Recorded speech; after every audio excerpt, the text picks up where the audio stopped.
Era uma manhã comum no Rio de Janeiro.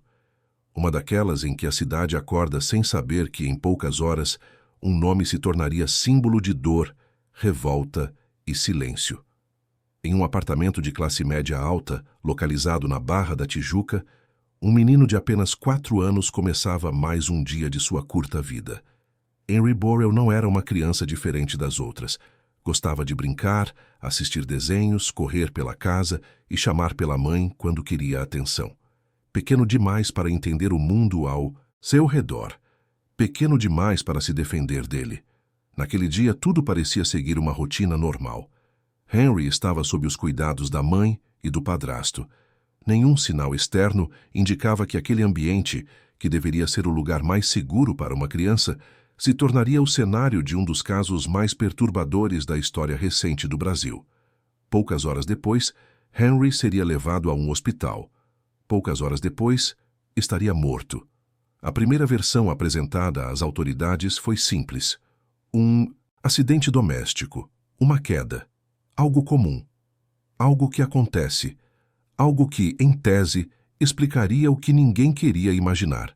Mas desde o início, algo não se encaixava. Os médicos que atenderam Henry estranharam a gravidade das lesões. O corpo de uma criança de 4 anos não reage daquela forma a uma simples queda. Não daquela maneira. Não com aquele conjunto de sinais. Enquanto tentavam reanimá-lo, os profissionais de saúde perceberam marcas incompatíveis com a explicação inicial. Hemorragias internas, lesões antigas e recentes, indícios de sofrimento prolongado. O que deveria ser apenas mais um atendimento emergencial rapidamente se transformou em um alerta silencioso. Algo estava errado. Muito errado. A notícia da morte de Henry começou a circular. Primeiro de forma discreta, depois como um incêndio. Em poucas horas, o Brasil inteiro começava a ouvir aquele nome. Um menino de 4 anos morto dentro de casa. Um padrasto presente. Uma mãe que afirmava não ter visto nada. Versões que mudavam. Silêncios que pesavam mais do que palavras. A polícia foi acionada. A investigação teve início ainda no hospital. Os laudos preliminares não deixavam dúvidas de que não se tratava de um simples acidente. O corpo de Henry carregava sinais de violência que não podiam ser ignorados. E quanto mais os detalhes vinham à tona, mais o caso se afastava da ideia de fatalidade e se aproximava de algo muito mais sombrio. Enquanto isso, do lado de fora, a família tentava entender o que estava acontecendo. O pai de Henry, separado da mãe da criança, recebeu a notícia como um golpe impossível de assimilar. Um filho saudável, um menino cheio de vida, morto de forma repentina, dentro de um ambiente que deveria protegê-lo. A dor rapidamente se transformou em uma busca por respostas. Nos dias seguintes, o que era luto virou questionamento. O que Henry viveu nos últimos meses? O que acontecia quando as portas do apartamento se fechavam? Quem realmente cuidava dele? As perguntas se acumulavam, enquanto as respostas demoravam a aparecer. A mídia começou a investigar. Especialistas analisaram os laudos. Pessoas próximas passaram a relatar comportamentos estranhos, episódios de agressividade, comentários preocupantes. O nome de Henry deixou de ser apenas o de uma criança e passou a representar um grito coletivo contra a violência infantil. Um lembrete cruel de que nem sempre o perigo está do lado de fora. Cada nova informação aumentava a indignação pública. O Brasil parou para acompanhar o caso. Programas de televisão, jornais, redes sociais, todos tentando entender como uma criança tão pequena pôde passar por tanto sem que ninguém interrompesse aquilo a tempo. Mas o que mais chocava não eram apenas as lesões descritas nos laudos. Era a possibilidade de que tudo tivesse acontecido lentamente, em silêncio, ao longo do tempo. Que sinais tenham sido ignorados, que pedidos de ajuda não tenham sido ouvidos, que a dor de Henry tenha sido invisível para quem estava mais perto. A investigação avançava, mas também enfrentava obstáculos. Contradições em depoimentos, versões que mudavam, detalhes que não batiam, aparelhos eletrônicos analisados, mensagens apagadas. horários que não fechavam. Cada elemento levantava novas dúvidas, e cada dúvida tornava o caso ainda mais perturbador. Henry não podia mais falar. Não podia contar o que sentiu. Não podia explicar o que viveu. Tudo o que restava eram evidências, fragmentos de uma história interrompida cedo demais, e a responsabilidade de adultos e autoridades de reconstruir, com precisão e respeito, o que aconteceu. Este não é apenas um caso policial. É uma história sobre confiança quebrada, sobre falhas, sobre o que acontece quando uma criança depende completamente de adultos que deveriam protegê-la. É um lembrete doloroso de que a violência infantil nem sempre deixa marcas visíveis a tempo de salvar uma vida. E conforme os dias avançavam, uma certeza se consolidava. A morte de Henry não seria esquecida. Não seria tratada como estatística. Não seria empurrada para o fundo de arquivos. O país exigia respostas, exigia justiça, exigia que o silêncio fosse rompido. Mas o caminho até a verdade estava apenas começando, e o que surgiria a seguir chocaria ainda mais. À medida que a investigação avançava, a versão inicial de um acidente doméstico começava a ruir em silêncio. Cada novo laudo, cada análise técnica, cada detalhe do corpo de Henry apontava para algo que ninguém queria aceitar de imediato. Aquela criança não havia morrido de forma acidental. O que os exames revelavam não era fruto de uma única queda, nem de um momento isolado. Era um histórico de violência. O Instituto Médico Legal confirmou que Henry apresentava múltiplas lesões espalhadas pelo corpo. Algumas recentes, outras mais antigas. Lesões internas graves, incompatíveis com a explicação apresentada nos primeiros depoimentos. O padrão das marcas sugeria agressões repetidas, ocorridas em momentos diferentes. Para os peritos, não havia dúvida de que o menino havia sofrido antes daquele dia, e sofrido em silêncio. Essas conclusões mudaram completamente o rumo do caso. A investigação passou a olhar com atenção redobrada para a rotina da criança, onde Henry vivia, com quem passava a maior parte do tempo, quem estava presente nos momentos finais, quem tinha controle sobre seus cuidados diários. O foco inevitavelmente se voltou para dentro do apartamento onde tudo aconteceu. Depoimentos começaram a ser colhidos novamente. Funcionários do prédio, profissionais da escola, pessoas próximas à família. Pequenos relatos que, isoladamente, pareciam banais, mas que juntos formavam um quadro preocupante. Comentários sobre o comportamento de Henry, mudanças de humor, episódios em que ele demonstrava medo, marcas que teriam sido percebidas e justificadas como acidentes comuns de infância. A polícia também passou a analisar mensagens trocadas entre os adultos responsáveis pela criança. Conversas apagadas, registros incompletos, lacunas que chamavam atenção, horários que não batiam com os relatos oficiais. Cada inconsistência era anotada, cruzada, reavaliada. Nada podia ser ignorado. Enquanto isso, o pai de Henry travava uma batalha paralela, não apenas contra a dor da perda, mas contra a sensação de que seu filho havia sido exposto a algo que ele não conseguiu impedir. Ele passou a se manifestar publicamente, cobrando respostas, justiça e transparência. Sua voz ecoava a indignação de milhares de pessoas que acompanhavam o caso dia após dia. A pressão pública crescia. O Brasil assistia estarrecido ao desenrolar da investigação.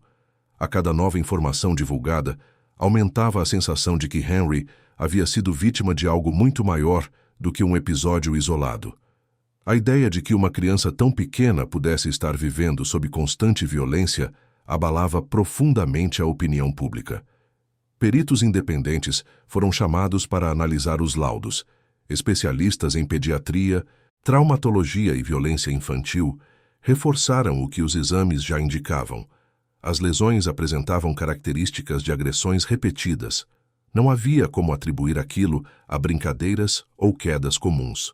O corpo de Henry contava uma história que ninguém conseguiu silenciar.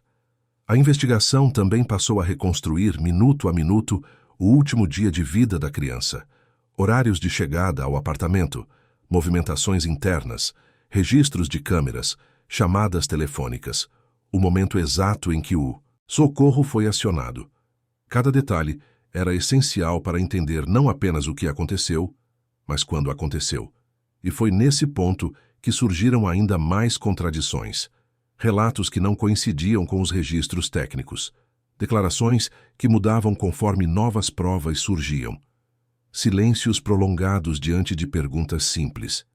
Para os investigadores, esses elementos não eram meros esquecimentos. Eram sinais claros de que algo estava sendo ocultado. A imagem pública do caso começava a se transformar. O que antes era tratado como uma tragédia doméstica passou a ser visto como um possível caso de violência extrema contra uma criança indefesa. A comoção se misturava à revolta. Manifestações começaram a surgir. O nome de Henry passou a ser citado em debates sobre proteção infantil, falhas do sistema e responsabilidade familiar. Mas, apesar da exposição, havia um aspecto que tornava tudo ainda mais perturbador. Se as agressões eram recorrentes, como ninguém percebeu a tempo? Como? Uma criança passou por isso sem que medidas efetivas fossem tomadas? Essas perguntas não tinham respostas simples, e talvez nunca tivessem. A cada avanço da investigação, ficava mais claro que o caso Henry Borel não era apenas sobre um crime, era sobre negligência, sobre sinais ignorados, sobre o silêncio que, muitas vezes, protege agressores e condena vítimas. Era um espelho desconfortável da realidade de muitas crianças que sofrem longe dos olhos do público, e enquanto a polícia reunia provas, uma verdade se consolidava. A morte de Henry não foi um evento repentino. Foi o desfecho trágico de algo que vinha acontecendo há mais tempo, algo que deixou marcas profundas, algo que agora precisava ser completamente exposto, mas o passo seguinte da investigação traria revelações ainda mais difíceis de digerir. Revelações que colocariam nomes, responsabilidades e decisões sob o olhar atento de todo o país. Com o avanço das investigações, a tensão em torno do caso aumentava a cada dia. A polícia já não trabalhava mais apenas com hipóteses amplas, mas com linhas de investigação bem definidas. O círculo se fechava lentamente, e cada movimento parecia calculado para evitar erros em um caso que já havia ganhado proporções nacionais. A morte de Henry não era apenas um inquérito criminal. Era um teste para todo o sistema de justiça. Os investigadores passaram a concentrar esforços na análise do ambiente em que a criança vivia. O apartamento deixou de ser apenas o local onde Henry foi encontrado sem vida e passou a ser tratado como uma cena complexa, carregada de significados. Técnicos revisitaram o espaço, observaram a disposição dos móveis, a altura das janelas, a distância entre os cômodos. Tudo era medido, fotografado, reconstruído mentalmente. A ideia de uma queda acidental perdia força a cada nova simulação. Paralelamente, especialistas em comportamento infantil foram consultados. Eles analisaram relatos de pessoas próximas, professores, conhecidos da família. Pequenos detalhes começaram a ganhar peso. Mudanças repentinas no comportamento de Henry, episódios de choro excessivo, resistência em voltar para casa após a escola. Sinais que, isoladamente, poderiam passar despercebidos, mas que, em conjunto, desenhavam um quadro preocupante. A investigação também se aprofundou no histórico familiar recente. Mudanças na dinâmica da casa, conflitos, adaptações forçadas. O ambiente emocional em que Henry estava inserido passou a ser visto como um fator relevante. Para os investigadores, compreender o contexto era essencial para entender como a violência poderia ter se instalado de forma gradual, silenciosa e devastadora. Enquanto isso, a defesa dos envolvidos se organizava. Declarações públicas tentavam reforçar versões já questionadas pelos laudos técnicos. Entrevistas cuidadosamente ensaiadas buscavam controlar a narrativa, mas cada nova fala era analisada com lupa pela polícia e pela opinião pública. Contradições, omissões e mudanças sutis de discurso não passavam despercebidas. O pai de Henry, continuava sua luta por respostas. Ele acompanhava cada etapa da investigação com atenção quase obsessiva, revisando documentos, conversando com especialistas, buscando apoio jurídico. Sua dor se transformava em indignação, e sua indignação em uma cobrança constante por justiça. Para ele, não bastava saber que o filho havia sido vítima de violência. Era preciso saber quem, como e por quê. Nesse período, a polícia recebeu novos laudos complementares. Análises mais detalhadas confirmaram que algumas lesões haviam sido causadas em momentos distintos, reforçando a tese de agressões repetidas. A ideia de um único episódio fatal já não se sustentava. O corpo de Henry carregava sinais de uma rotina marcada pelo sofrimento.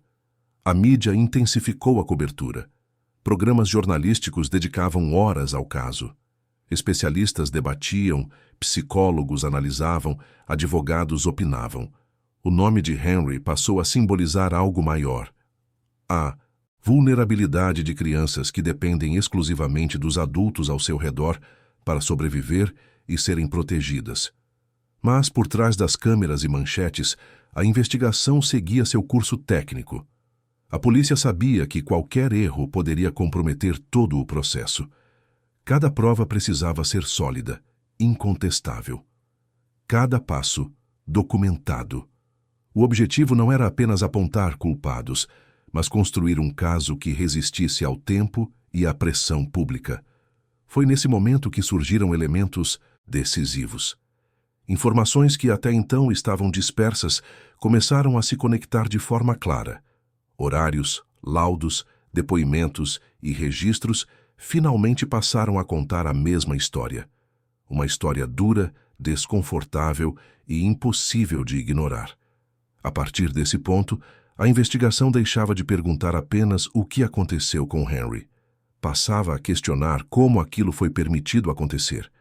Quem falhou? Quem se calou? Quem escolheu não ver? E essas respostas começavam a se tornar perigosamente evidentes. O que viria a seguir mudaria definitivamente o rumo do caso e colocaria os principais envolvidos sob uma pressão sem precedentes, não apenas da justiça, mas de todo um país que exigia respostas. Com as novas evidências reunidas, a investigação entrou em sua fase mais delicada. A polícia sabia que estava diante de um ponto de virada, daqueles que definem se um caso será resolvido ou se ficará marcado para sempre como mais um fracasso do sistema. Cada decisão tomada a partir daquele momento precisava ser precisa, estratégica e juridicamente impecável. Os depoimentos começaram a ser confrontados de forma mais incisiva. Versões dadas meses antes já não se sustentavam diante dos laudos periciais detalhados. Horários não batiam. Relatos sobre a rotina de Henry apresentavam inconsistências gritantes. Pequenos ajustes nas narrativas, antes considerados normais pelo nervosismo do momento, agora eram vistos como tentativas claras de adaptação à medida que novas provas surgiam. Peritos criminais apresentaram reconstruções minuciosas do que teria acontecido nos dias que antecederam a morte da criança. As lesões, analisadas em conjunto, indicavam uma sequência de eventos incompatível com qualquer hipótese de acidente doméstico. A violência havia sido progressiva, repetida e, acima de tudo, previsível para quem convivia diariamente com Henry. A polícia também passou a analisar comunicações digitais, registros de mensagens e ligações. Conversas aparentemente banais revelaram tensões ocultas, conflitos velados e tentativas de controlar informações após a morte da criança. O que antes parecia silêncio por luto começava a se revelar como medo ou estratégia. Nesse período, a pressão pública atingiu níveis extremos. Manifestações pedindo justiça tomaram as ruas. Velas, cartazes e homenagens improvisadas transformaram Henry em um símbolo nacional contra a violência infantil. O caso já não pertencia apenas à família ou às autoridades. Ele havia se tornado um grito coletivo por responsabilidade e proteção às crianças. A defesa reagiu com pedidos de nulidade, tentativas de desqualificar laudos e questionamentos técnicos. Alegava-se perseguição midiática, julgamento antecipado e interferência da opinião pública. Mas os investigadores seguiam firmes, amparados por um conjunto de provas que se fortalecia a cada nova análise.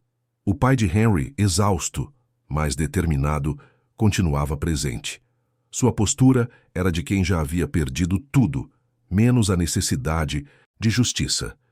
Em entrevistas breves ele falava pouco, mas cada palavra carregava o peso de um sofrimento impossível de mensurar.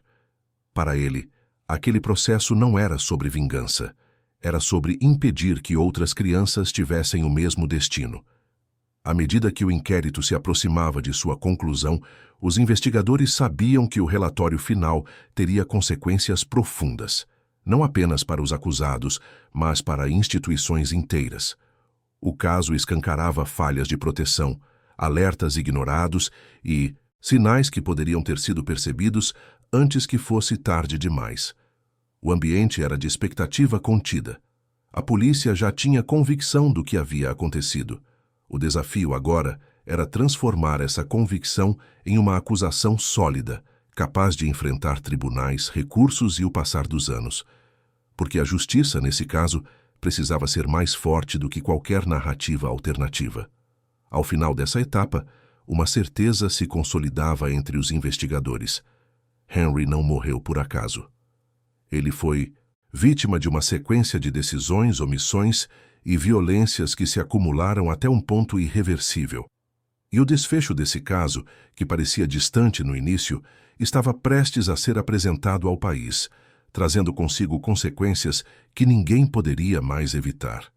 O desfecho do caso Henry Borel não veio de forma abrupta, nem trouxe alívio imediato. Ele se construiu lentamente, à medida que o relatório final da polícia foi concluído e encaminhado ao Ministério Público.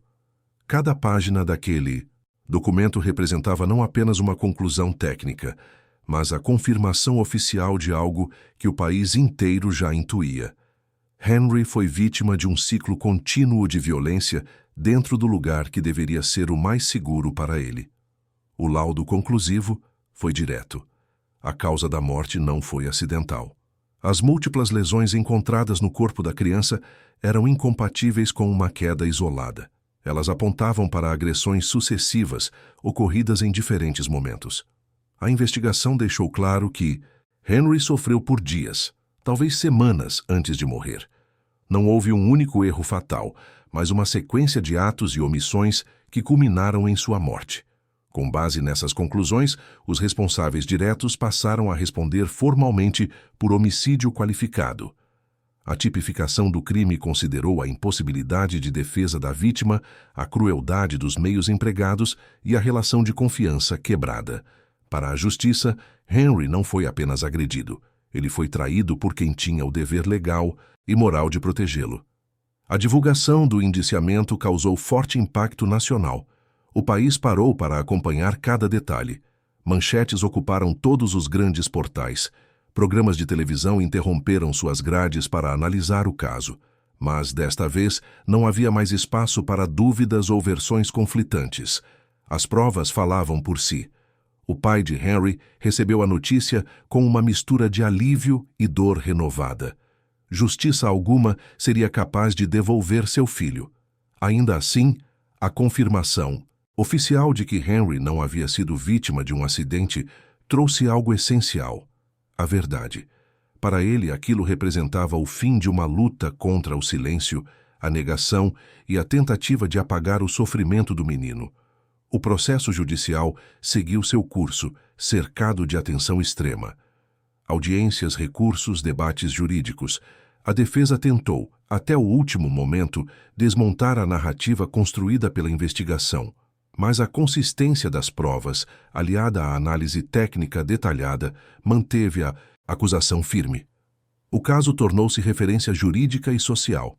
Mais do que uma condenação individual, o desfecho do caso Henry escancarou falhas estruturais, questionou o papel das instituições, dos profissionais que tiveram contato com a criança e dos sinais que foram ignorados. O país foi forçado a encarar uma realidade desconfortável. Muitas crianças sofrem violência em silêncio e nem sempre o sistema consegue enxergar a tempo. Leis passaram a ser debatidas. Protocolos de proteção infantil foram revistos. O nome de Henry começou a ser citado em campanhas de conscientização e projetos de prevenção à violência contra crianças. Sua história, embora marcada por dor extrema, passou a carregar um significado maior. Henry não se tornou apenas uma vítima. Tornou-se um símbolo, um alerta permanente sobre o que acontece quando o abuso é normalizado, relativizado ou ignorado. Seu caso mostrou que o perigo nem sempre vem de fora. Às vezes, ele mora dentro de casa. O desfecho judicial não encerrou a comoção, mas transformou a indignação em responsabilidade coletiva. Porque a verdadeira justiça, nesse caso, não está apenas na punição dos culpados, mas na promessa de que a história de Henry não será esquecida nem repetida. E assim, o silêncio que cercou sua dor foi finalmente quebrado. Não cedo demais, mas alto o suficiente para que o país inteiro fosse obrigado a ouvir.